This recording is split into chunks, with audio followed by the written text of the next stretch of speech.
Today's class is about the DOM, the Document Object Model. Okay? Now, so far we learned how to use JavaScript, right? So we can write JavaScript in isolation. So we can write JavaScript that prints to the terminal, right? And what's the instruction that we use for that? Console.log. Console.log. But remember, nobody, 99.9999% of users don't even know what that console is, right? So nobody will see the console. And actually, if you have Facebook, try to open the console. You will see something funny there. Facebook puts like a message there that says, if someone asks you to put some code here, they're probably trying to hack you. So they have like a console log somewhere in their code that just prints a message in the console, making sure that people don't put random code there and execute it, because that was a way back in the days to basically hack people. They would say, no, if you want to see other people's profile, or want to see other people's picture, take this code and paste it in your console. And people will like, okay, let's do it. Boom, hack, right? Because you can write any JavaScript in the console, and that JavaScript will basically run things on their account to steal their account, right? So nobody sees the console, and it's actually discouraged for users to see the console. That's dangerous, right? So we need a way from JavaScript to, not the console, interact with the user. Interact with the user is essentially the web page, because essentially they are in a browser and they have a web page, so we want to interact with the web page. In other words, we need something that allows to access the page, modify the page. Modify the page means create new elements in the page, delete elements in the page, know when people are clicking elements on the page. So we need to know everything that happens on the web page. We want to know, and then we can also modify the web page, right? So we want to do everything with the web page. Now for that, in JavaScript we have this variable. And this variable, document, is already in your browser. So when your code is executed in the browser, it has access to that particular variable. So it's a variable that already exists, and this variable is essentially an object. And it's an object that represents the whole web page in a way that we will learn how to use today. Okay? So this is the first thing. The document is an object that exists in the browser. Now, I have an image here that will probably help you understand a little bit better. It's this. Okay? Now, the web page is essentially a hierarchical element, right? That means that from document, you have a reference to the root element. What's the first element in a web page? In HTML? No. HTML. You see it there. You're seeing it there, right? And then from the HTML, what are the elements inside the HTML usually? The head and the body. So from the HTML element, you will have two more elements, head and body. And then in the head, you will have, let's say, the title, if your page has a title. And then you will have the title. And then the title will have the text inside, and that's my web page title, or whatever that web page title is. So that means that if I want to modify something as simple as the title of my web page, I only have to go to the document, get that first HTML element, and from that element get the head, and from the head get the title, and in the title say change the text to be this, and that will be the new text, the new title of my web page. You see where I'm going? So everything in your web page has some reference inside this tree of elements. And as you can see, when I'm saying a tree, you might think it is like actually a root, but we call this data structure a tree. It's because every node has like a child, right? And then it could have more child and more child and more child and more child. And every element, except for the document, has a parent, but only one parent, right? Not two, only one. So for example, the body, what's the parent of the body? The HTML. And what's the parent of HTML? The document. The document doesn't have a parent. It's like the root of everything, right? So this is a tree data structure, and we can make it look however we want, right? In a web page that is empty, there is nothing inside the body, right? Because the page is empty. But if we want to, let's say, create some experience in that page, let's say we want to put a div, and then inside the div we want to create a header, and inside the div also we want to put a paragraph, you can manually, with code, create all these elements and attach them to the right parent, and as soon as you attach them, they will be visible in the page, right? Now, what's the problem behind all that? Imagine that you want to create a page like this. How hard will that be? If for every element in this page, you have to create the element. By the way, you can also modify the styles of the element, and we will see how to do that. So you have to create the element, modify the styles, modify the content, modify the children if you have children, and then add it to the web page. So that's a lot of code, right? So that you say, okay, forget about JavaScript, No, that's what we use React at the end of the day. So we were going to use JavaScript, that's for sure, right? But it's too much code. Like a page like this is like a lot of code, right? We don't write apps this way because it's too much code. But the thing is that we can use something on top of this document object model that will help us do that, right? But we need to learn how to do it by ourselves. And that's what we're going to learn today. So how can we create and modify the page to basically have anything we want? The other thing is that sometimes we don't want to modify or create a new page. We just want to slightly modify a web page. Remember the excuse generator project, right? Remember a line that we have, once you create excuse, we have a div in the page, and we were modifying the text of that div, right? So we have something like this. We have document, and now you know what that document means, right? Remember that we had document dot something, right? So that's the document, that's the page. I'm basically telling, okay, this page, I want to modify. Now, there is a function here called query selector. Okay, so there is a function. Remember, document is an object that has properties and functions. And there is a function called query selector. And query selector allows me to get or grab any element of the web page by passing the selector. And this selector is like the CSS selector. So when we were doing query selector div, but we were basically saying, okay, give me the first div that you have in the web page. If we want a div or maybe any element that has, for example, a class, like class paragraph. So what I'm saying is that we're using CSS selector inside that function, right? So in this case, we were using div. At this expression, we can store this my div. And now my div is that div in the page, and I can do whatever I want with that div. I can modify the style, I can modify the content, or I can just remove it from the web page, right? I can do whatever I want with that div. In that case, we were just doing what? Modifying. Remember the property that we were using? We were modifying something in that object.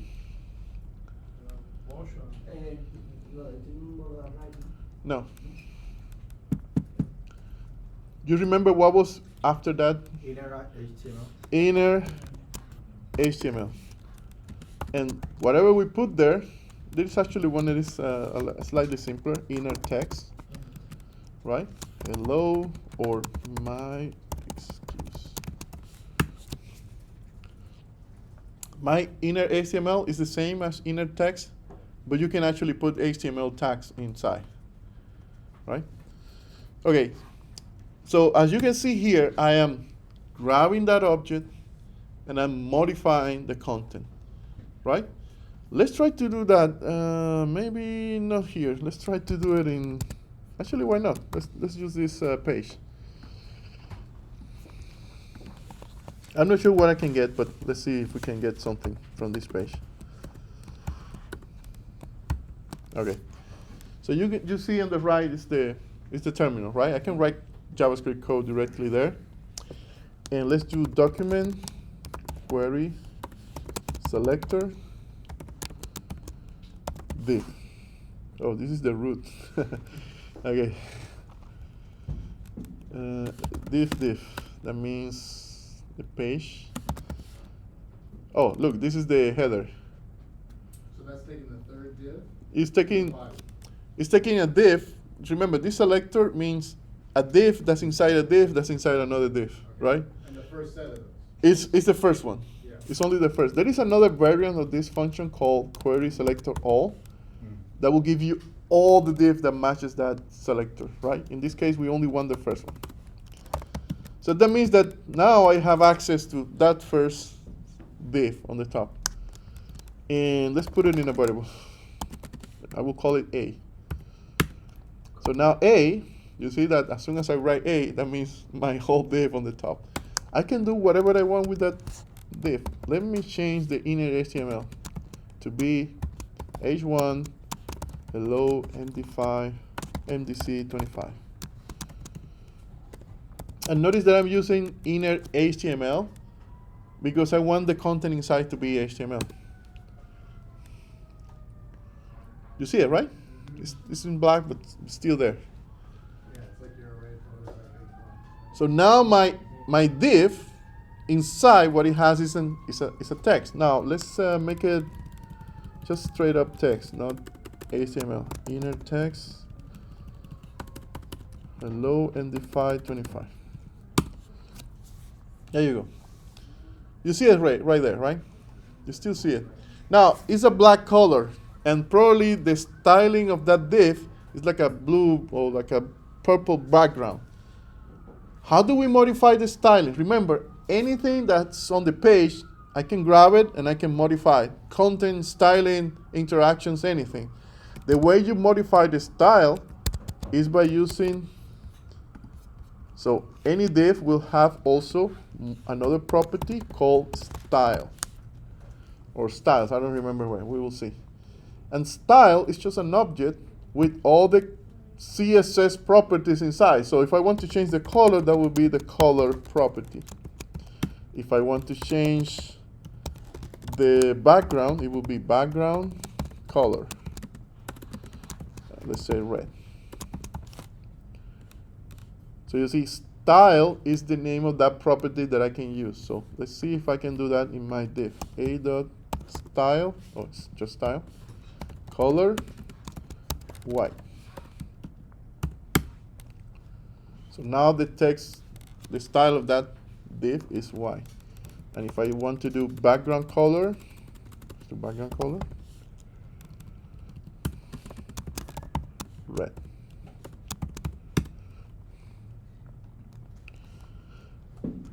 Or I can, if I want to see all the styles that have applied, these are all the styles, right? And I can modify any style that I want. So as you can see, I can grab the element, I can change the content, I can modify the styles, and then I can even remove it, right? Because I can do anything I want with that element. Now I just remove it from the screen because I remove it from the document, The same way I'm removing the element, I can create a new element and add it. And actually, this is a funny one. Let's go to GitHub. I want to use GitHub for this. GitHub. Let's find a repo in GitHub. This one. So this repo, right? This is a GitHub repo. I mean, any page. By the way, all web pages are built the same way. So that means that I can go to any web page and see the elements and modify the elements using JavaScript. And the funny thing is that that's how plugins work. You see these extensions that you have in your browser? They can inject themselves in the page. So when you see an extension that is adding something to the page, they have just figured it out where in the page they have to, I mean, because they know what page they're injecting themselves in, and they just get in that page, getting the element, and say, okay, add a new element to this page. And that's my plugin, right? There's a lot of extensions. You've probably seen this extension before. Like there's extension for, you know, like, I like dark mode. which one? Dark mode. Dark mode. Okay, yeah, that one changes all the styling for everything on the page. Yeah, but you can see extension for example, GitHub has a bunch of extensions like Gitpod adds something on the page or Password manager, where it yeah. adds any of the password. That's why extensions are so dangerous, right? Now you know. It's because they have access to your web page. They can inject themselves in the web page.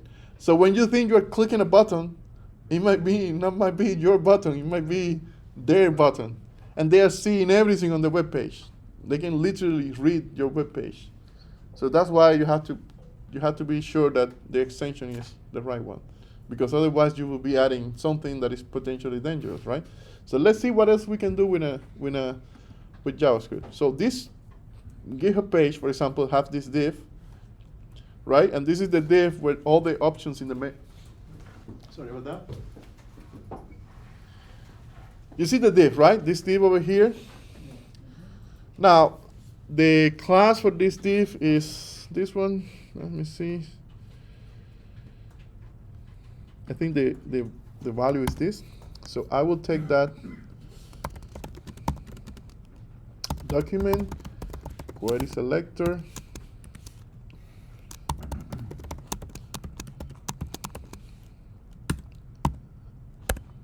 oh, there's nothing in there. Ooh, wait.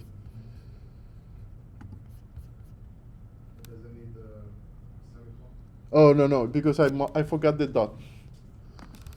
It should be, because it's a selector, and that's the class name. So you see now, it's my div. It's the div that I want.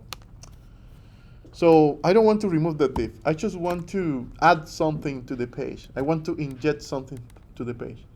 By the way, I'm just doing this so you can see all the possibilities. You can start with an empty page and start adding stuff to the page, or you can just add stuff to an existing page, right?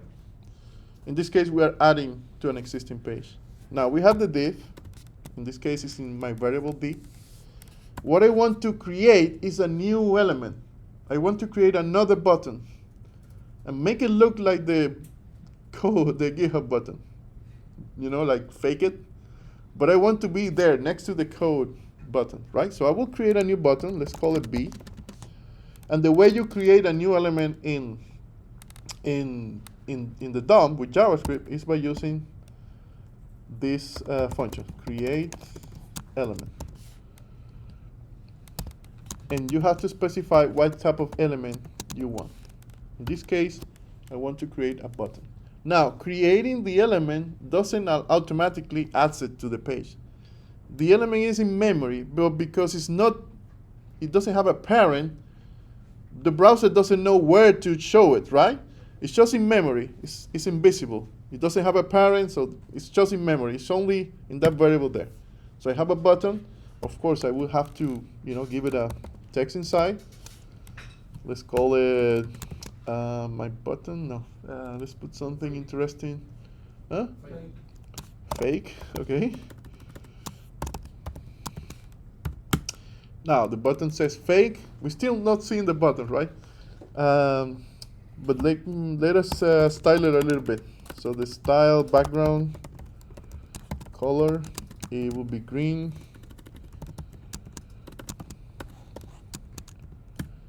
And the B style text, no, color, sorry, will be white. So at least it's a green button with white text. I think we should give it like a little bit of border radius. So it's a little bit, rounded. And a little bit of padding as well.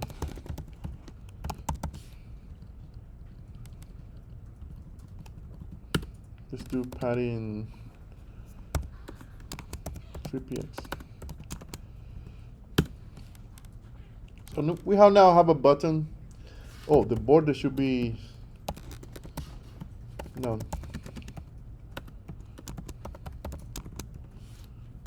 Okay, so we have a button that we think we almost know how it look like, right? It will be green with white text, rounded border, a little bit of padding, etc. I mean, pretty much like our GitHub button. But now we need to put it in that div, right? Because remember, my button is in memory, but it's not visible. As soon as I add it to that div, then it will be visible. So I do div append child. But for my button. Boom. You see my button there. Of course, there are styles applied to this div. So that means that everything gets aligned based on those styles. And I think I know what happened. I think it's like a flex with justify between, because you see that we have a set of elements here, we have a set of elements here, and then we have our fake button over here. So that means that everything is space between, right? So probably we will have to find, yeah, that's exactly what it is. So probably this one.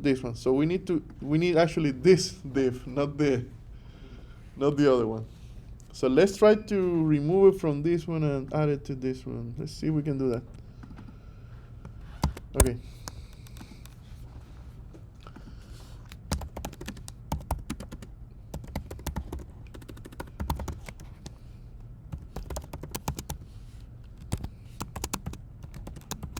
Okay, so this is the D2. D2, you see, is this smaller div. And append child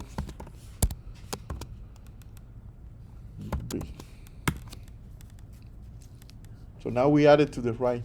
Notice that the parent is only one, right? My button before, the parent was the div, outside div, but as soon as I move it to the other div, then it is realigned itself, right? So there's a button. It's really bad, but still, I mean, we can make it look exactly like, the one from GitHub, and we can make it look.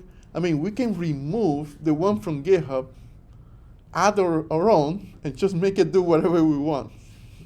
That would be crazy, right? But that's possible, because you have, again, with the document object model, you have access to the whole web page. Anything in the web page, anything that's on the web page, you can grab it, you can change it, you can modify. I have a question. Yes. Maybe crazy one. But can you add a bootstrap class to this as well? Only if you have Bootstrap added to the page. And that's also possible. Because remember, everything on the web page, and I will show you this, everything on the web page, everything that is on the web page can be added dynamically via code, right? So that means that technically I can add, I mean, even if my web page doesn't have Bootstrap, I can add code to add in the head. How do we add Bootstrap to a web page? We add the link with the CSS, and we add the script with the JavaScript, and now we have Bootstrap in a web page, right? We will have to do something, because as soon as you put it in the web page, the browser will have to load it, right? So load CSS and the JavaScript for Bootstrap, and that usually takes a little bit of time. But we can say, okay, sleep yourself for 10 seconds, give it time to the browser to load everything, and just start running Bootstrap code in your web page. It's fine, right? So again, everything you can pretty much modify the whole page. Yes, another question. There was more questions. No? I have one, I forgot it. Maybe it was the same. No. Cool. So again, well, the last we can do is just delete it, right? So we can do b.remove, and of course we can. Even just to refresh would be good. If you refresh, everything gets cleaned up again. Yeah, back to default. Yeah. Yeah, I exactly. think this could really help me, because a lot of times I'll iterate in here looking at something that's designed and Yeah, but classes, but for that thing, you can just go to the element and change the styling if I directly. wanted to globally change all of the H2s, Mm, treatment on there. that's too much work. But what I'm describing is like a way we don't build apps anymore, or never actually, right? Because imagine build a simple form, right? Remember that payment form that we built in and it was not in Bootstrap, it was in HTML. But build something as simple will require you to create the element, changing the styles, changing the content, and then add it to the page. And then creating something else, and then changing the style, changing the content, and add it to the page. That would be too much code. Like it will be like a block of code this size for everything that you put on the page. That would be too much. That's why we don't directly code like this, unless I would not name names, but unless you're a certain company that forces you to do that because they don't want you to just use a framework like Bootstrap or something else, right? They want you to build everything from scratch, and they have their own. But yeah, there are companies out there that actually force you to do that, but they are super crazy, and they probably will go extinct soon. Cool. Questions about The reason for a pen child, I was trying to keep up with the notes. Is to give parent, right? is to put it on the DOM. Yeah. If it's not Even like when you declared it, B and all that stuff. if it's not linked to something that's already in the tree, it will not be visible in the page.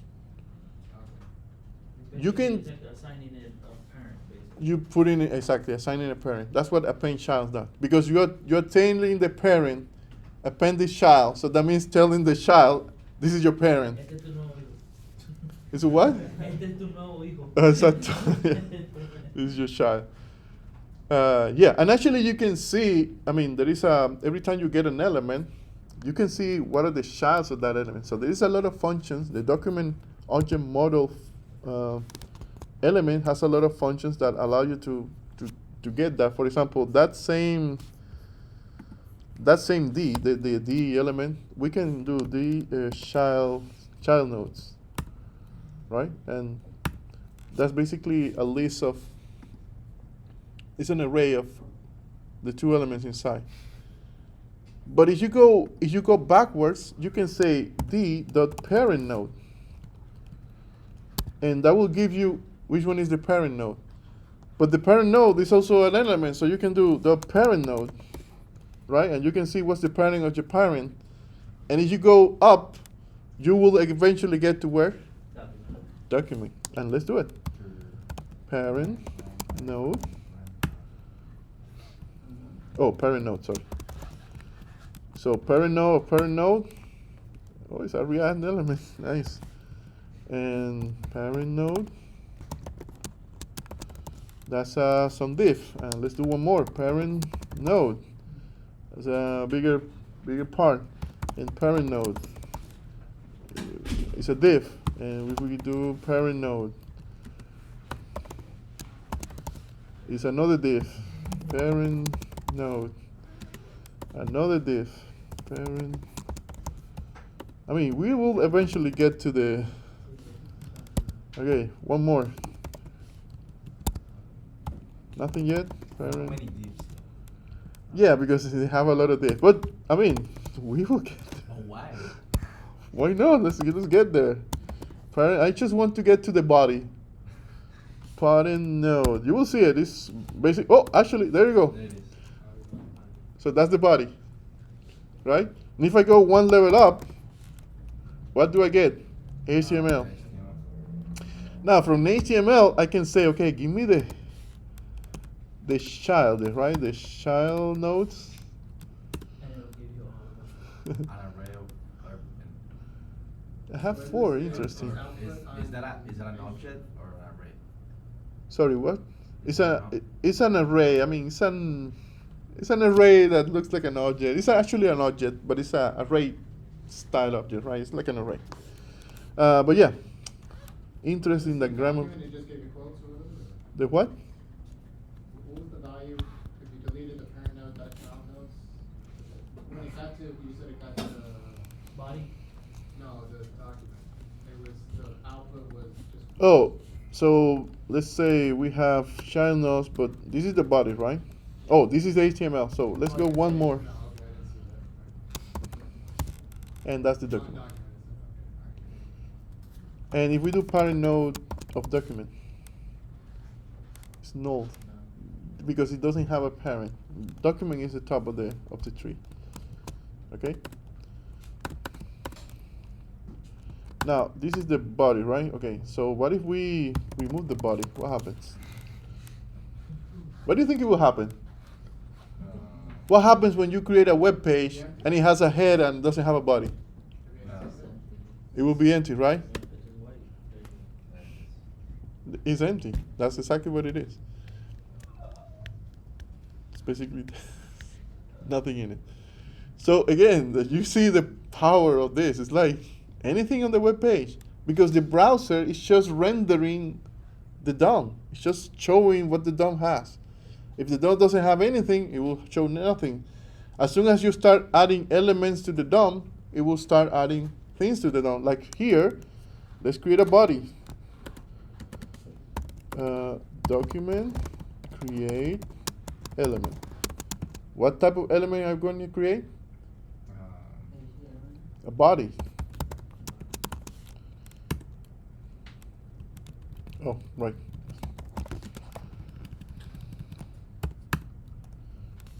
Cool. So now we have a body, and let's put something inside the body.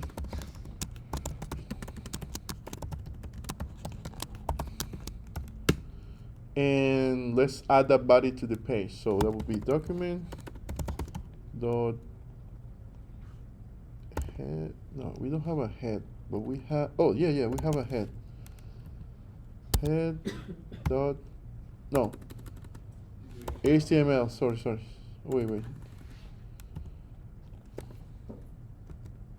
But we don't have an HTML. Can you do HTML pen?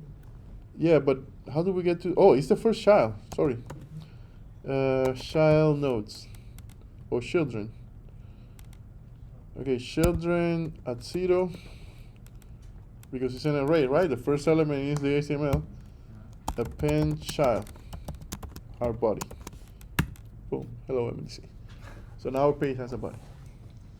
And just messing with this page, by the way. It's not like if I refresh this, of course the old GitHub page will show up. I'm just tinkering with it. But you can see the potential of the DOM, right? You can create elements, you can modify elements, you can inject elements into other pages, and last but not least, we can also interact with the elements, right? Because so far we are modifying stuff.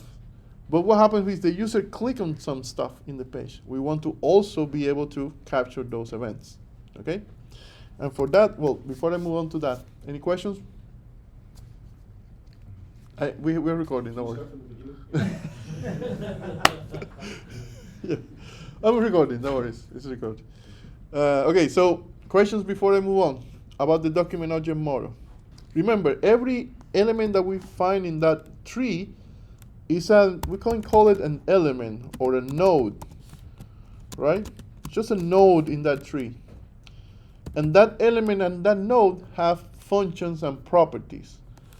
Properties like inner text, inner HTML. And by the way, the list is super extensive. If you Google the documentation for the DOM, you will see there, let me close this. You will see there that the documentation is very extensive because there is a lot of things that every element has, right? So it's a lot, but let's say interfaces, let's say the style, right? Let's find the style.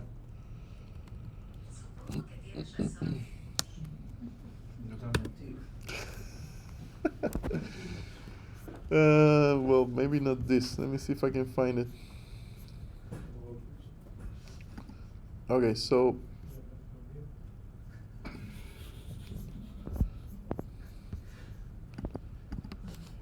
DOM style.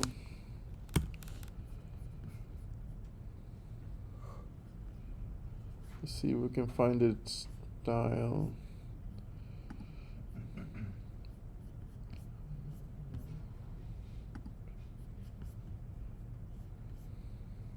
Okay, so I think this is it.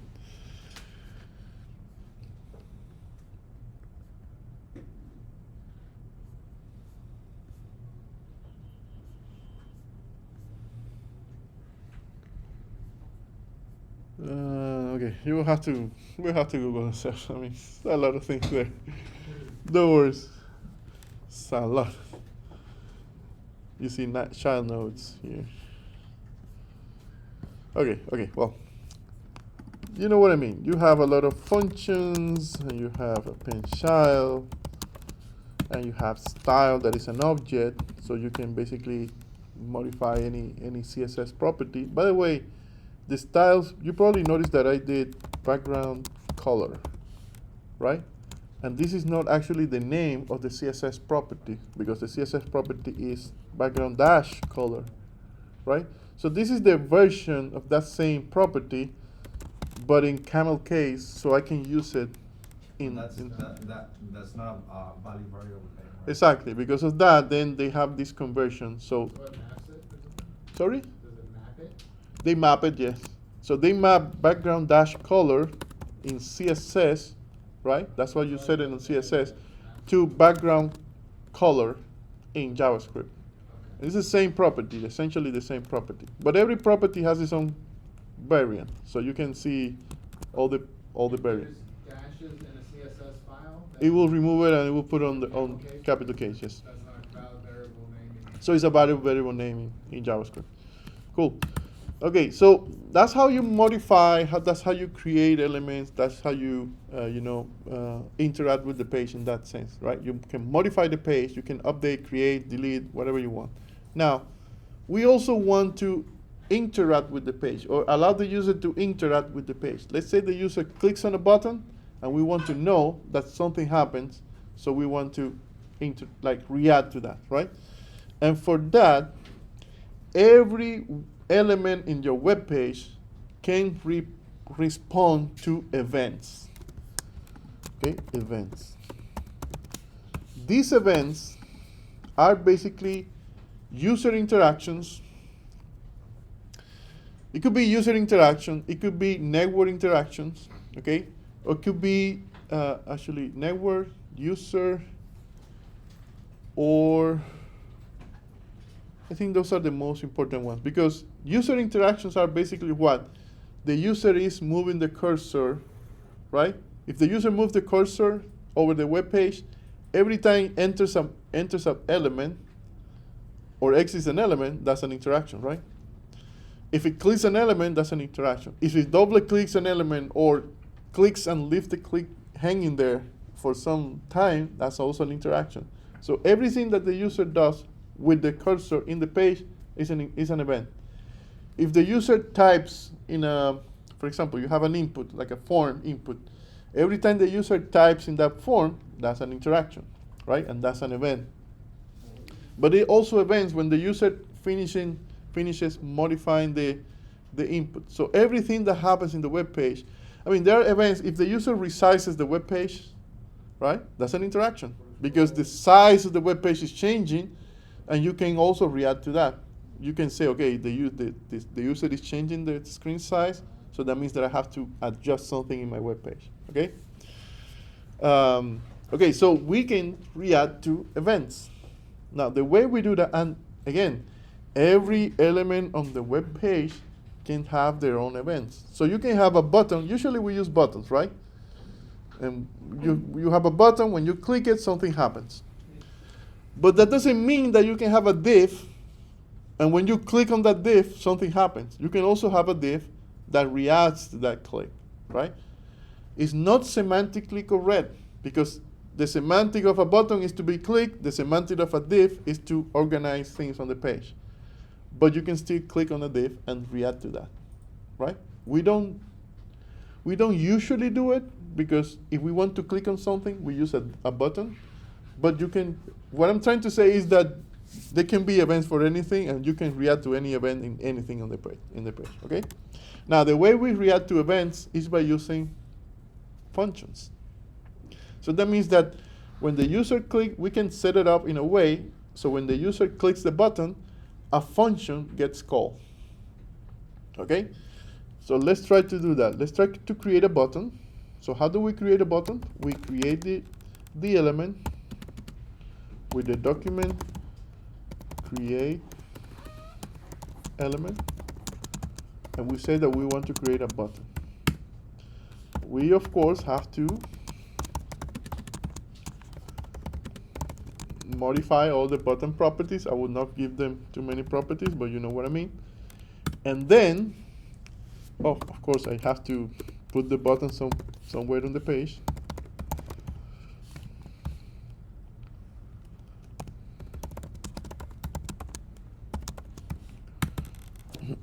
By the way, I think there is a couple of shortcuts for the head and the body in document. So I think technically you can do document.body, and that will append anything to the body, right? So that body, that means the body of the web page. So I think this line is correct here. Okay, so now we have the button in the page, but if we click on the button, nothing will happen, okay? We need to be able to make it with something, when you click it, the user click it, something happens. And to do that, we do this, add event listener. So add event listener is a function of elements in JavaScript, elements in the browser that have two parameters. The first parameter is the event that we want to capture. And there is a documentation about what are the possible events that you can put there, right? In this case, it's just a click, but there is like mouse enter, mouse leave. So for example, mouse enter is when you are moving your mouse and the mouse enters the element. Whatever element is, it could be a button, it could be a div, it could be anything. As soon as your arrow, the cursor enters the element, that event gets fired, right? And there is another event, so when you exit the element, right? So anything, you can pretty much capture all that. But the one that we're looking for now is the click. And the second parameter is a function. It's the function that will get called when this button gets clicked, right? And we can write this function in two ways. We can do a function expression, or we can do what? Arrow function. An arrow function. And this is, of course, cleaner, right? It's like cleaner. And here we can do whatever we want. Alert, click.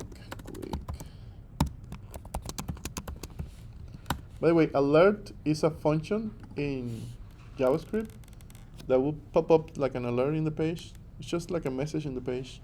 Remember, you probably remember prompt. Prompt. You remember prompt? We use it in some of the exercises in JavaScript, the first exercises in JavaScript. Alert is like that, but it just shows something on the page, nothing else. Okay? So that means that with this instruction is that we are listening to the click event in this button B, whatever that button is. And when that click happens, we are calling this anonymous function. And what will happen is that we are going to get an alert. Okay? Now, because we are creating an anonymous function, we know that this is the B button. But what happens, right? We only have one button, and we are only doing alert, right? It's pretty straightforward. So let's copy this. Let me copy this and show it in. And actually, I will use a GS fiddle so we can see everything in place. So HTML is kind of like I don't need anything, right? Because I'm just using JavaScript for everything. So let's do it here.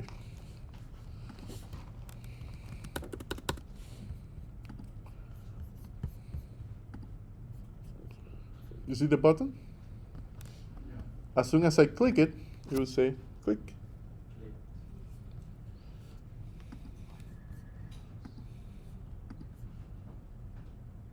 Notice that this first instruction creates the button. This instruction says the text inside the button, click here. And this one, what happens if we comment this line? What do you think it will happen when I run this code again? Do you have an idea? Comment? Oh. I'm commenting. Wait. Let me. I think it's clearer now. Right. So what will happen when I run this code again? The button won't be added to the page. So what that means? The- So it will not be visible in the page, right? It's not there. The button, there is a variable with a button in memory, but because it's in memory and not in the DOM, it's not connected to anything on the DOM, it will not be visible in the web page. To make it visible, I need to add it to the web page. Anywhere in the web page. In this case, I'm adding it to the body. Now, if I want to style it, I can do it before or after adding it. It doesn't matter because I can do b.style.background color red. And let's make it the size bigger. Font size, right? That's the property, font size. 20. Let's see. Oh yeah. 30. And let's make the text white. Or you can make it like this. Oh wait, with the dash. So that's like a color and hexadecimal notation. There you go. Oh, I think this is this should be px. There you go. Cool. Questions? You see it? Still getting the. Okay. No, it's fine. It's fine. Okay, questions. Well, from what I'm seeing, it's just like HTML, CSS is out the window, and you just do everything from there. From JavaScript. Nice that someone got into that conclusion because that's the point of React. Once we get to the React, it's like, what do we need HTML for? And then what do we need CSS for? So am I right? Is Yeah, that's everything exactly right. JavaScript? You don't need anything else. So, and this is all on the JS that it'll be. I'm just writing JavaScript. I'm not writing any HTML or CSS. I'm just writing JavaScript. Gotcha. Yes, you're correct. You can just avoid using It's like a HTML. bootstrap for those two languages, basically. Yeah, but the thing is that Bootstrap still has this.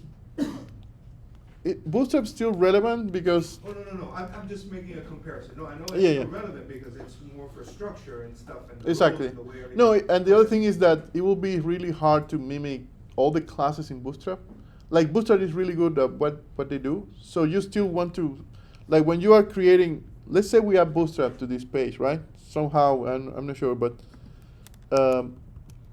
without modifying every property, every style individually.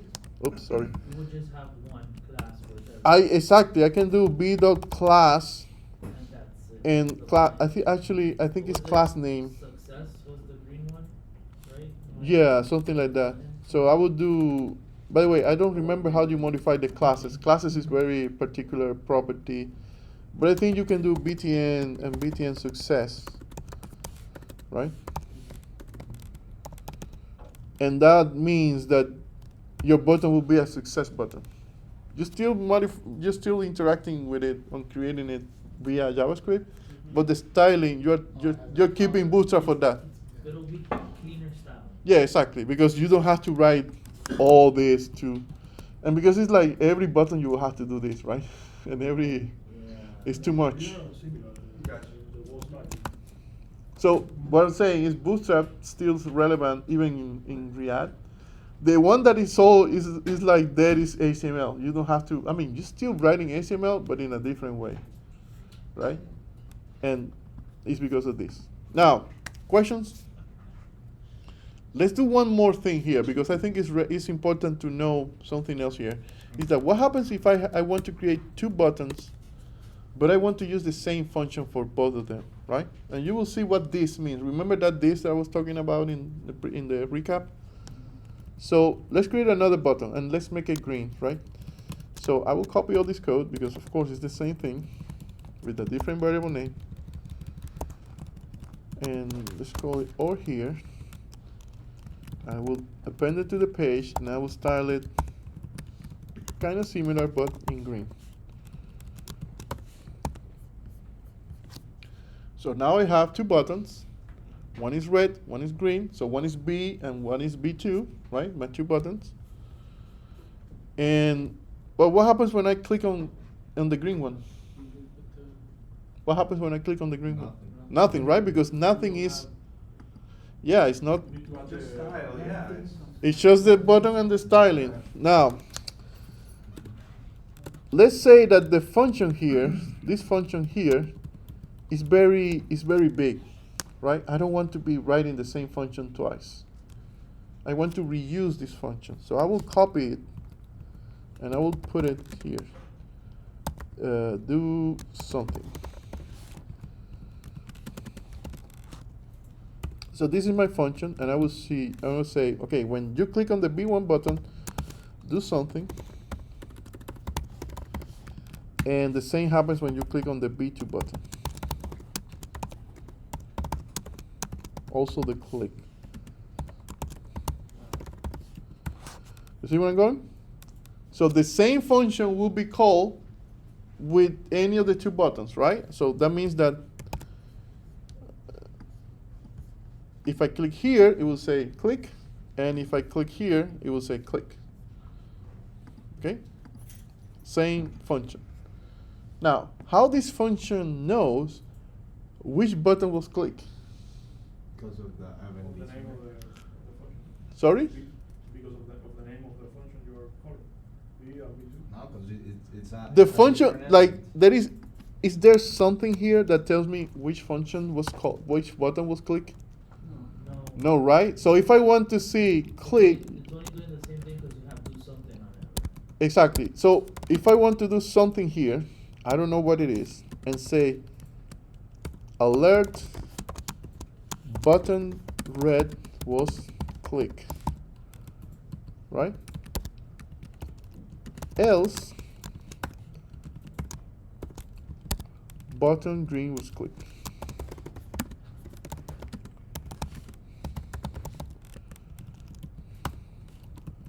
So if I want to make this distinction in the code, how can I know from the function, because remember the function doesn't know who's calling it, I right? think on the event, it takes that argument. and Exactly, then yeah.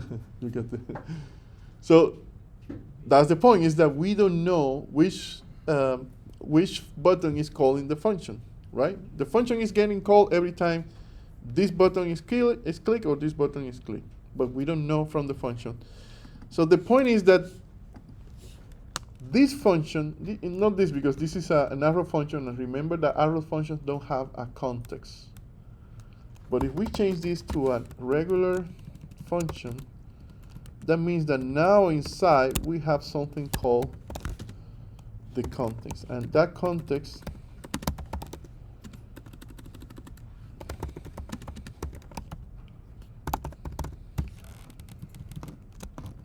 I think it's target.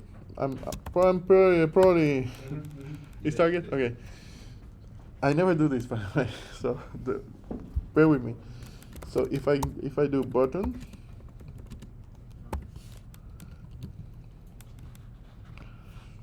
and I think this will work. Oh, actually no. the other way. Wait, console log.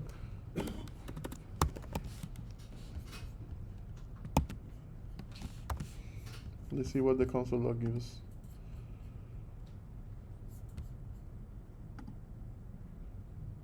Oh.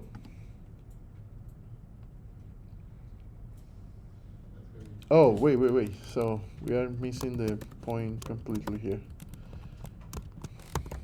It's this.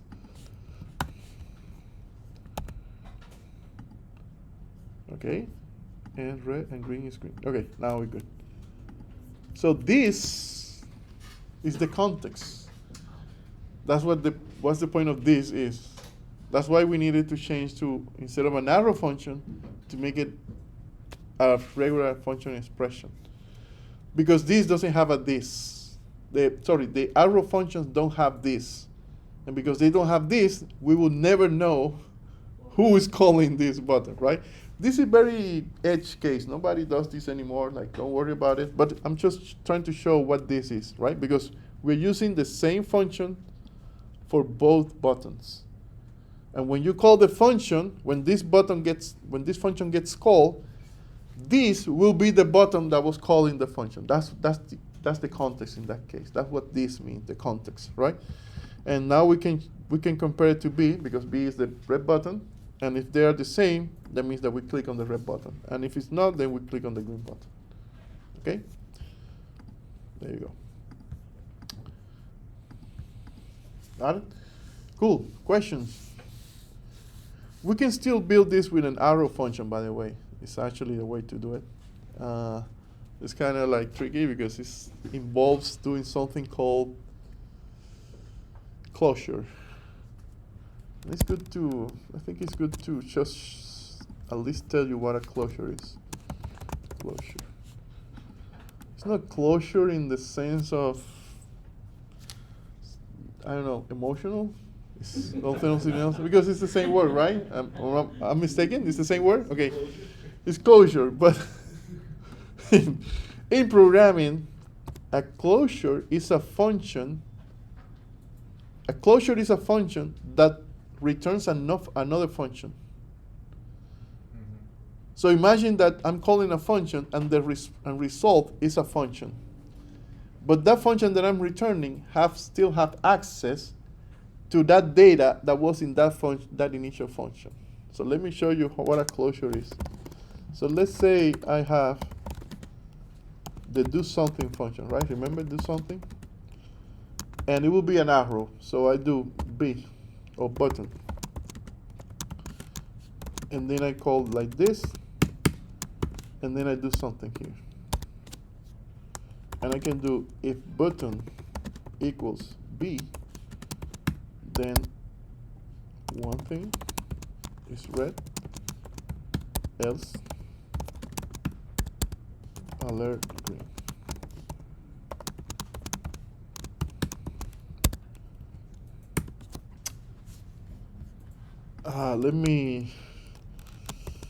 Let me make it a little bit simpler to read. Return.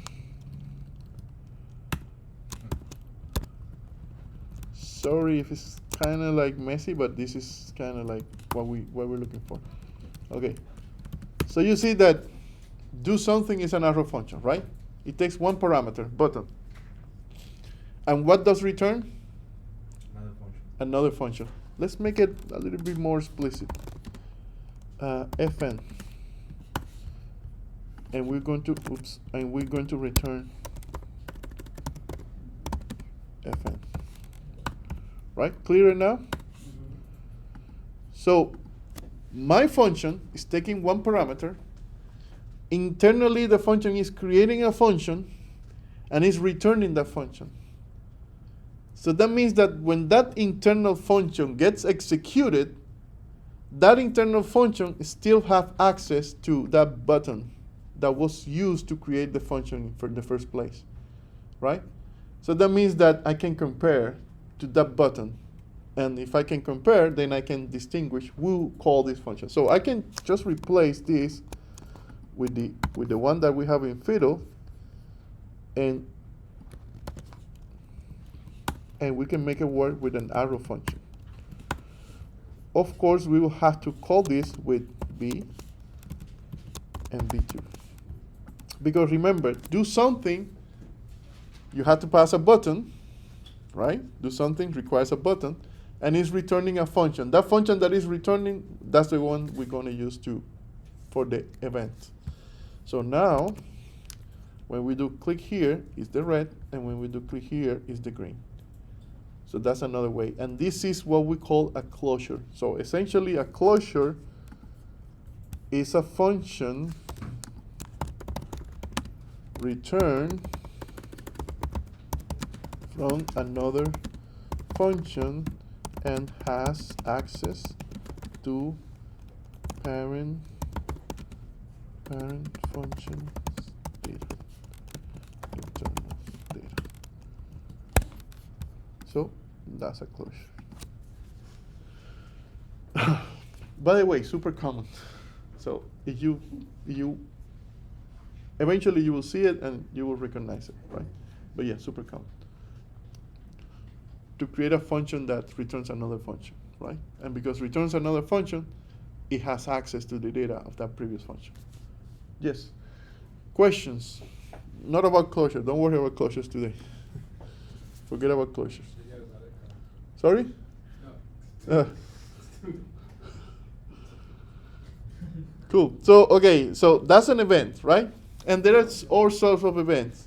When you submit a form, that's an event. When you have a video and the video reaches the end of the video, that's an event, right? There is like all type of elements have different events that you can trigger, right? A form might trigger a form submit.